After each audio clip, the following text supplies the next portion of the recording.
La mise en œuvre des nouvelles technologies, des contraintes environnementales de plus en plus prégnantes et une effervescence financière sans précédent accélèrent la transformation du système productif.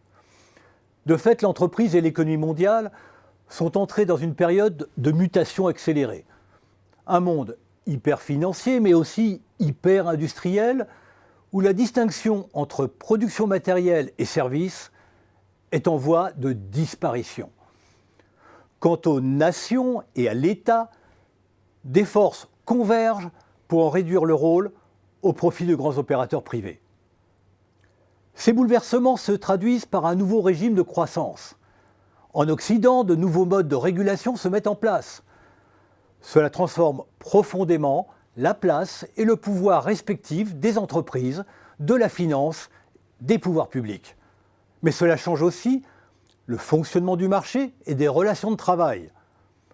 Après la mondialisation, c'est l'automatisation généralisée des tâches qui risque de renforcer la pression sur les rémunérations et accentuer le creusement des inégalités. Si tel est le cas, alors comment repenser la gouvernance, le pilotage, les institutions de ce capitalisme de l'ère digitale? Un capitalisme pris par une véritable frénésie financière. Une frénésie financière qui stimule certes les innovations, mais dont on craint que la prochaine crise ne soit encore pire que la précédente.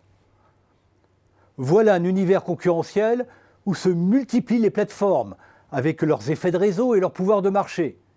Mais il s'agit aussi d'un monde économique où s'élargissent les zones de non-droit, de l'hyperconcurrence et où les États peinent à recouvrer la matière fiscale.